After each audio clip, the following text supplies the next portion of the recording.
हुआ? क्या माँ, आप रो क्यों रहे हो? अरे मैं तो आपको ये बता रहा हूँ कि पापा के ठीक होने के स्ट्रॉन्ग चांसेस है। ये सुनकर तो आपको खुश हो जाना चाहिए ना। मैं इसलिए रो रही हूँ क्योंकि तुझे लगता है कि मैं तेरे पापा का ठीक से ख्याल नहीं रख रही। तुझे मुझ पर कोई भरोसा नहीं है। वीरेन, मैं भी एक एक्सपर्ट डॉक्टर से कंसल्ट कर रही हूँ। वो भी तेरे पापा का सही ट्रीटमेंट ही कर रहे हैं। उन्हें किसी नई ट्रीटमेंट, नए डॉक्टर की जरूरत ही नहीं है। बड़ा अजीब रिएक्शन है आपका। मैं आपसे ये थोड़ी ना कह रहा हूँ कि आप पापा का सही से इलाज नहीं करवा रहे हो। मैं तो बस ये कह रहा हूँ कि एक सेकंड ओपिनियन लेने में क्या हर्ज है, और वो भी उस डॉक्टर से जो इन केसेस का स्पेशलिस्ट है। रहने दे। तेरी बातों से साफ दिख रहा है कि तू मुझ पर कोई भरोसा नहीं करता। तू अब भी मुझ पर शक कर रहा है। माँ, मुझे तो समझ में नहीं आ रहा है कि पापा की तबीयत को, इस मेडिकल इमरजेंसी को आप मेरे भरोसे के साथ कैसे जोड़ सकते हो? कौन सी मेडिकल इमरजेंसी? तू अपने पापा की तबीयत में सुधार नहीं देख रहा क्या?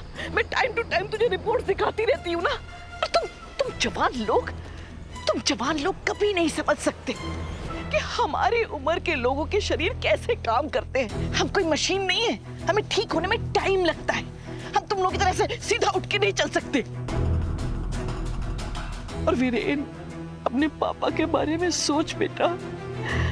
तू उनकी फितरत को अच्छी तरह से जानता है। हम उन्हें बार बार रोज रोज नए नए अस्पतालों में नहीं लेकर जा सकते, नए नए टेस्ट नहीं करवा सकते। वो आदमी बीमारी से कब डिप्रेशन से मर जाएगा। प्लीज 1 महीने के लिए रुक जा। डॉक्टर ने मुझे एश्योरेंस दी कि 1 महीने के अंदर तेरे पापा के लंग्स बिल्कुल हेल्दी हो जाएंगे। अगर तुझे मेरी बात पर भरोसा नहीं है ना, तो इस बार मेरे साथ चल। अपने कानों से सुन लेना डॉक्टर ने क्या कहा। 1 महीने के बाद अगर उस डॉक्टर की बात झूठी हो गई ना, तो तू जिस डॉक्टर के पास कहेगा, जो ट्रीटमेंट कहेगा, मैं तेरे पापा का जरूर करवाऊंगी। प्लीज बेटा, 1 महीने के लिए रुक जा। इस वक्त उनकी ट्रीटमेंट में कोई अड़ंगा मत डाल। ठीक है, मैं दूंगा आपको वक्त, पर सिर्फ 1 महीना।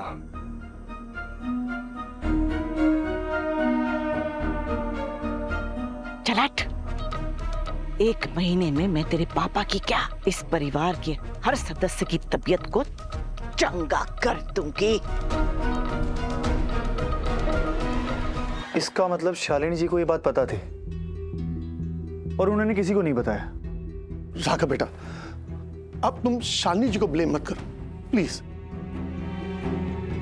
मैं जानता हूं इस घर में सबसे इजी टारगेट वो ही है, और उन्होंने आज तक जो कुछ भी किया है ना, इस परिवार के भले के लिए ही किया है।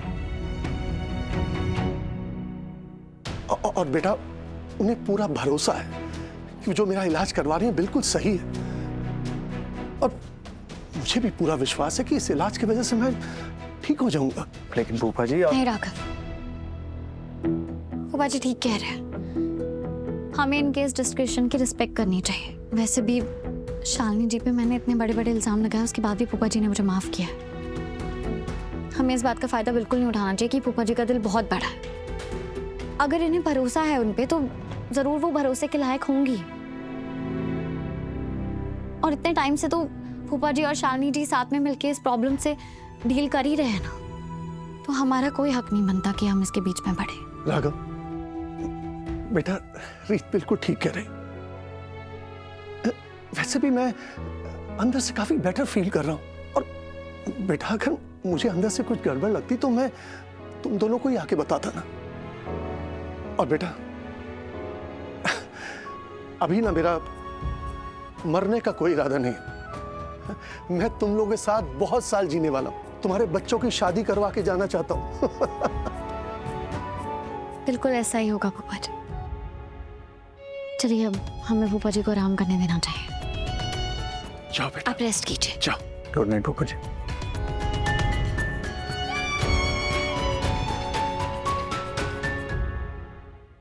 ये चल क्या रहा है रीत? तुम्हारी जिंदगी का एक ही मिशन रहता है, बुआ जी का सच सबके सामने लाने का। और अब जब मैं फूफा जी के सामने सब कुछ बताने वाला था तो तुमने मुझे रोक दिया। क्यों? क्योंकि ये सही वक्त नहीं है राघव। फूफा जी बुआ जी के प्यार में अंधे हो चुके हैं। हमने इतनी बार उन्हें एक्सपोज करने की कोशिश की, लेकिन हम हर बार नाकामयाब हुए। तो वही गलती दोबारा क्यों करें? इस बार भी वही होता।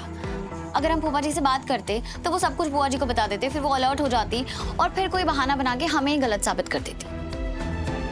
कीर्ति हो या मामा जी, हर बार यही पैटर्न रिपीट हुआ है ना। ठीक है रीत, आई गेट योर पॉइंट, लेकिन तुम्हारे हिसाब से हमारा अगला कदम क्या होना चाहिए? मुझे लगता है हमें सबसे पहले फूफा जी की असली हालत का पता लगाना चाहिए, क्योंकि हम इन रिपोर्ट्स पे कम्प्लीटली भरोसा नहीं कर सकते। ये सब कुछ अभी बुआ जी ही हैंडल कर रही है। तो मैं कल उन्हें एक बार पल्मोनोलॉजिस्ट के पास लेके जाती हूँ, उनके सारे टेस्ट करवाती हूँ, जिससे हमें एक सेकंड ओपिनियन मिल जाएगा। उसके बाद दूध का दूध और पानी का पानी हो भी जाएगा। लेकिन तुम इस कंडीशन में कोई भी रिस्क क्यों उठाना चाहती हो?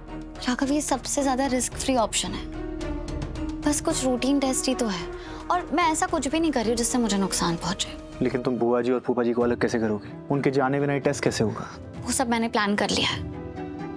और अगर आपको इतनी ही चिंता है तो अपने कीमती वक्त में से थोड़ा सा वक्त हमें दे दीजिए और चलिए हमारे साथ। नहीं, इट्स ओके रीत, मैं जानता हूँ तुम्हें मेरी बेबी सिटिंग करना पसंद नहीं है। हाँ?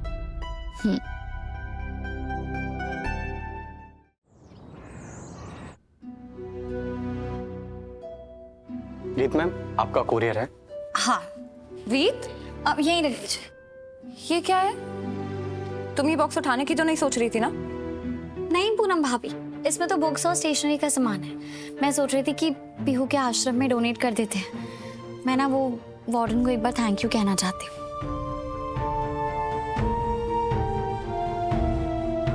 उन्होंने पीहू को हमारी जिंदगी में जो भेजा। ये तो बहुत ही अच्छा ख्याल है रे, वार्डन को भी अच्छा लगेगा। पर तुम जा कब रही हो? मेरा भी बहुत मन है, मैं भी तुम्हारे साथ चलती हूँ ना। वैसे तो आज ही जाने का सोच रही थी, पर थोड़ा सा टायर्ड फील कर रही हूँ। और उन्होंने ना बच्चों से प्रॉमिस भी कर दिया है कि आज उनके पास स्टेशनरी आएगी। अगर नहीं गई तो उन्हें बहुत बुरा लगेगा। पर क्या आप जा सकती है? मुझे लगता है आपको शालिनी जी को भी अपने साथ ले जाना चाहिए। वो मना नहीं करेगी, आई एम श्योर। मुझे तो कोई प्रॉब्लम नहीं है। हाँ हाँ, बल्कि शालिनी जी को तो बहुत अच्छा लगेगा। हमेशा मुझसे कहती रहती कि अपनी एनजीओ को मिस कर रही हूँ। आज तो बहुत अच्छा मौका मिला आपको। ये तो और भी अच्छी बात है। शालिनी जी आ जाएंगी तो मुझे भी एक ऐसा इंसान मिल जाएगा जिसको सारा प्रोसीजर पता होगा। चलिए ना शालिनी जी, प्लीज। जब मेरी डॉटर जैसी बहू और मेरे देवता जैसे हस्बैंड मुझे कह रहे हैं जाने के लिए, तो मैं मना कैसे कर सकती हूँ?